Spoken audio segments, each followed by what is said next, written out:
बुद्ध बार बार कहते हैं मैंने कहा है, अर्थात बुद्ध ने कहा है करके भी आंखें बंद करके स्वीकार करना ये धम्म नहीं है।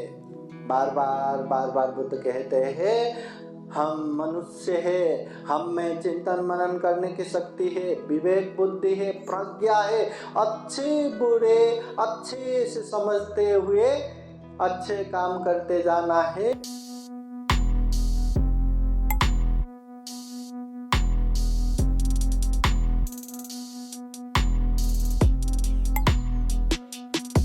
महाकारुणिक तथागत भगवान बुद्ध धम्म संघ को त्रिवार वंदना। परम पूजनीय डॉक्टर बाबा साहब अम्बेडकर आज के ये श्रावण पूर्णिमा निमित्त आयोजित 18वां ऑनलाइन बौद्ध धम्म परिषद में उपस्थित पूजनीय भिक्षु संघ, विशेषतः धम्म परिषद उद्घाटक पूजनीय प्राध्यापक डॉक्टर भिक्षु खेमदम्मो महाथेरो बन्ते जी, विशेष धम्मदेशक पूजनीय भिक्षु अनिरुद्ध थेरो, पूजनीय भिक्षु यशोदीप, पूजनीय भिक्षु विनयशील प्रमुख पूजनीय भिक्षु संघ, प्रत्यक्ष अप्रत्यक्ष कार्यक्रम में जुड़े हुए संपूर्ण श्रद्धा संपन्न बुद्धि संपन्न उपासक उपासिकाएं, धम्म देशना सुनना बहुत जरूरी है। जीवन में अगर हम धम्म की बातें सुनेंगे ही नहीं तो धम्म समझ नहीं पाएंगे। अगर धम्म हम समझ नहीं पाएंगे तो हम क्या कर रहे हैं क्या नहीं कर रहे, क्या करना चाहिए क्या नहीं करना चाहिए, वो बिल्कुल नहीं समझ पाएंगे। और जीवन में हमारा ये बाह्य रूप से आने वाले अमुक दुश्मन अमुक विलेन अमुक शत्रु, उससे भी ज़्यादा कईयन गुना ये मिथ्या दृष्टि हमारा विलेन है, दुश्मन है। क्योंकि सही को सही नहीं समझ पाए तो वो सही कर नहीं पाएंगे, किया तो भी हम उसको निरंतरता नहीं दे पाएंगे। गलत को गलत नहीं समझ पाएंगे तो गलत करते हुए भी उसको छोड़ नहीं पाएंगे, बार बार उसको करते जाएंगे। इसलिए सही को सही समझना बहुत ज़रूरी है, गलत को गलत समझना बहुत ज़रूरी है। उसके लिए अच्छे धम्म का ज्ञान होना चाहिए, ज्ञान को समझना चाहिए और वो समझते हुए अभ्यास करेंगे तो बहुत जल्दी हम ये पुण्य करते हुए धम्म करते हुए पारमिताओं का घड़ा भर पाएंगे, दुख मुक्ति की तरफ आगे बढ़ पाएंगे। अगर अच्छे बुरे नहीं समझ पाए तो जिंदगी भर वो मेहनत भी करे, अच्छा कब कर रहे बुरा कब कर रहे पता ही नहीं। वो मेहनत तो कर रहे, पाप कर रहे तो भी मेहनत करेगा, पुण्य कर रहे तो भी मेहनत करेगा, तो पाप भी होता रहेगा पुण्य भी होता रहेगा। अगर अच्छे बुरे के पहचान हो तो पाप है तो उसमें मेहनत करेगा ही नहीं, छोड़ते छोड़ते आगे बढ़ेगा। पुण्य है तो उसको निरंतर देगा और जितना हो सके वो करता भी जाएगा। इसलिए धम्म का ज्ञान होना बहुत जरूरी है। बुद्ध बार बार कहते हैं सुनाथ धारेथ चराथ धम्म। ये धम्म क्या है? सबसे पहले सुनना है, सुने हुए धम्म को धारण करना है और धारण किए हुए धम्म को जांच करना है, परीक्षण करना है। जो हम धम्म सुन रहे हैं क्या सही में हमारे लिए योग्य है क्या, अच्छे है क्या, पालन करने लायक है क्या, पालन करेंगे तो हमारा और अपनों का कल्याण होगा क्या। अगर होता है तो वो धम्म को पालन करना है, बिना परीक्षण के नहीं। भंते जी ने बोला है या धम्म ग्रंथ में ही उल्लेख हुआ है, वो बुद्ध ने कहा है करके सुनाया है करके आंखें बंद करके स्वीकार करना ये धम्म नहीं है। बुद्ध बार बार कहते हैं मैंने कहा है, अर्थात बुद्ध ने कहा है करके भी आंखें बंद करके स्वीकार करना ये धम्म नहीं है। बार बार बुद्ध कहते हैं हम मनुष्य है, हम में चिंतन मनन करने की शक्ति है, विवेक बुद्धि है, प्रज्ञा है, अच्छे बुरे अच्छे से समझते हुए अच्छे काम करते जाना है, बुराइयों से दूर होना है। जितना हम अच्छा करेंगे उसका अच्छा परिणाम हमें ही मिलेगा, और जितना बुरा करेंगे उसका दुष्परिणाम भी हमें ही भुगतना पड़ेगा। अब हमारे हाथ में है, हमें सुख चाहिए या दुख चाहिए। जितने भी दुख अशांति आएंगे वो हमारे अकुशल कर्म की वजह से आएंगे, पाप की वजह से आएंगे, और जितने भी सुख शांति आएंगे वो हमारे पुण्य कर्म से ही आएंगे, कुशल कर्म से ही आएंगे। तो कुशल कर्म करने के लिए, पुण्य धर्म करने के लिए धम्म क्या है ये समझना जरूरी है, और धम्म समझने के लिए धम्म की बातें सुनना, पढ़ना, देखना ये भी जरूरी है। तो यही धम्म सुनने सुनाने के लिए, समझने के लिए ये धम्म परिषद है। अभी हम ये धम्म परिषद में कम से कम 5-6 प्रवचन यहाँ होगा पूजनीय भिक्षु संघ का। अब हम कितने लेंगे, कितने समझेंगे और कितने अभ्यास करेंगे वो हमारे हाथ में ही है। बुद्ध कहते हैं धम्म देशना सुनने वाले 3 प्रकार के लोग रहते हैं। एक तो पानी में लिखने जैसा, दूसरा रेती में लिखने जैसा, तीसरा पत्थर में लिखने जैसा। अब पानी में लिखा ये भी लिखते लिखते मिट जाएगा। ऐसे बहुत सारे उपासक उपासिकाएं हैं, वो धम्म देशना सुनते हैं, सुनते सुनते मिट जाएगा, सुनते सुनते भूल जाएंगे। ऐसा अक्सर किसका होगा? जिसका मन चंचल है, जिसका मन बेचैनी है, जो ध्यान से धम्म देशना सुन ही नहीं पा रहे। उन लोगों का तो कान में गूंज रहा है, परंतु क्या गूंज रहा है, कुछ लेना देना ही नहीं, सुनते सुनते भूल जाएंगे।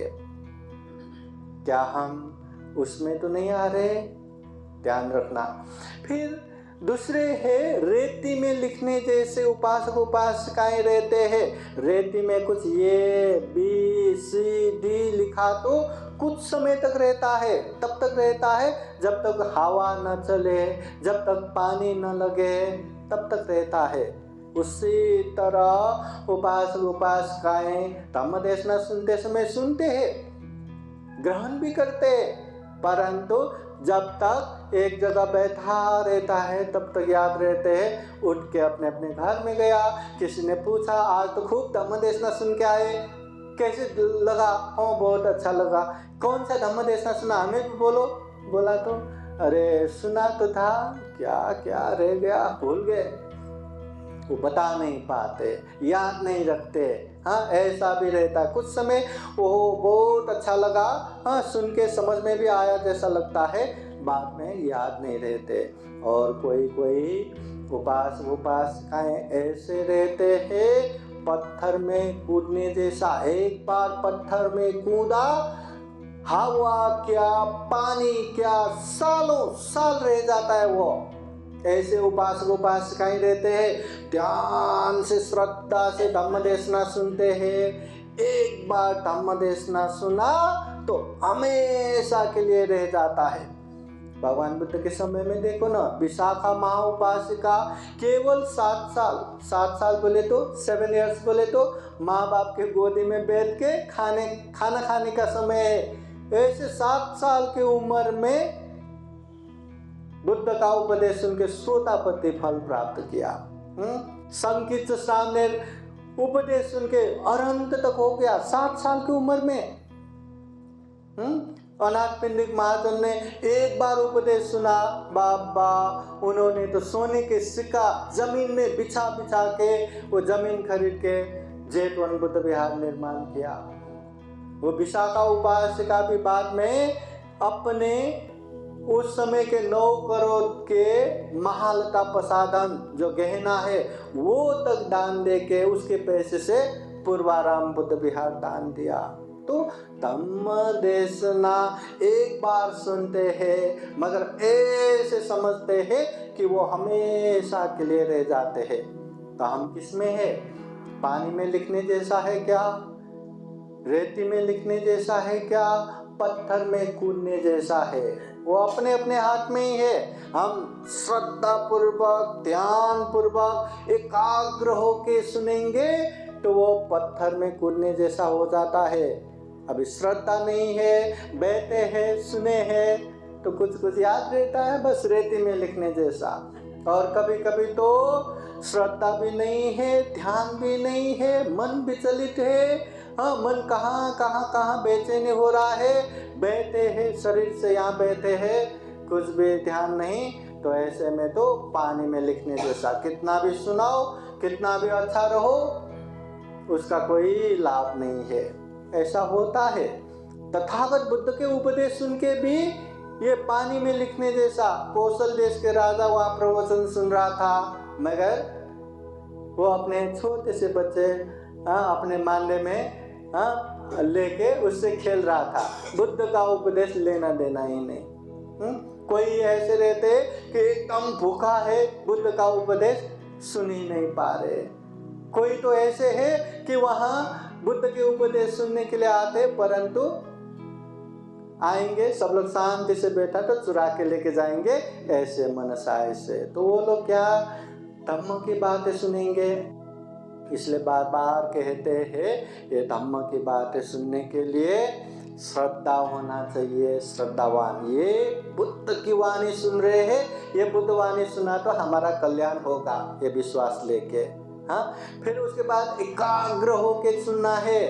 हाँ, मन चंचल होने देना नहीं है। बार बार मन बाहर गया तो भी हम धम्म देशना सुन रहे हैं, इसमें ध्यान एकाग्र करना है। हाँ, मन बेचैनी न करते हुए श्रद्धा चित्त से एकाग्र होके धम्म देशना सुनेंगे। मन के क्लेश को एक जगह छोड़ के धम्म देशना सुनेंगे। मन के पूर्वाग्रह को एक तरफ छोड़ के धम्म देशना सुनेंगे तो वो धम्म बहुत जल्दी समझ में आता है। जैसे अभी सफ़ेद कपड़े लगा के आए हैं ना उपासक उपासिकाएं, हाँ, तो कोई भी सफ़ेद कपड़े में रंग चढ़ाना हो तो फटाफट रंग चढ़ाएंगे, तो कैसे रंग लगेगा? उसमें कहीं लगेगा, कहीं नहीं लगेगा। जहाँ जहाँ मैल हुआ है वहाँ वो रंग पकड़ेगा ही नहीं। मगर उसको रंग चढ़ाना है, थोड़ा सा साफ किया, गर्म पानी से धोया, मैल निकाला और उसके बाद उसको रंग चढ़ाया तो पक्का लग जाता है, बहुत अच्छे से लग जाता है। वैसे ही मन के क्लेश को दूर करते हुए, मन के बेचैनी को दूर करते हुए श्रद्धा चित्त से एकाग्र होके धम्म देशना सुनेंगे तो पत्थर में कूदने जैसा, पक्का रंग चढ़ने जैसा ये धम्म देशना समझ में आएगा। और जितना समझ में आएगा उतना अभ्यास करने के लिए भी प्रेरणा मिलेगा। बुद्ध बार बार कहते हैं कालेन धम्म सवनं एतं मंगलम उत्तमं। धम्म देशना सुनना उत्तम मंगल है। कालेन धम्म साकच्छा एतं मंगलम उत्तमं। धम्म देशना, ये धम्म की चर्चा करना भी उत्तम मंगल है। और 10 पुण्य क्रिया में एक धम्म देशना सुनना भी एक पुण्य क्रिया है। तो वो पुण्य क्रिया हम कर रहे हैं, वो उत्तम मंगल हम कर रहे हैं। इसलिए खूब श्रद्धा रखते हुए, खूब एकाग्र होते हुए धम्म देशना सुनना है। आप लोग यहाँ बैठे हैं, धम्म देशना सुनने के लिए बैठे। अभी आप लोग श्रद्धा रखो या न रखो, आप लोगों का मन एकाग्र हो ना हो, कितना भी चंचल हो, आप लोगों का समय उतना ही जाने वाला है, उतना ही समय जाने वाला है। मगर श्रद्धा चित्त से सुना, एकाग्र होके सुना तो उतना ही हम समझ पाएंगे, उतना ही हमारे लाभ होगा। इसलिए खूब श्रद्धा पूर्वक, खूब एकाग्र होके मन के बेचैनी को, मन के क्लेश को, राग द्वेष एक तरफ फेंकते हुए खूब एकाग्र होके धम्म देशना सुने, बहुत कल्याण होगा, बहुत फायदा होगा। फिर एक बार जो धम्म देशना सुन रहे हैं, जो धम्म परिषद में प्रत्यक्ष अप्रत्यक्ष सहभागी है, सभी के जीवन में बुद्ध का आशीर्वाद रहे, धम्म का आशीर्वाद रहे, संघ का आशीर्वाद रहे। जीवन में ढेर सारा पुण्य धम्म करते हुए सभी दुखों से मुक्ता निर्वाण की तरफ निरंतर आगे बढ़ सके, ऐसी कामना करते हुए ये धम्म देशना यहीं समापन करते हैं। सभी का मंगल हो, सभी का कल्याण हो। भवतु सब्ब मंगलं।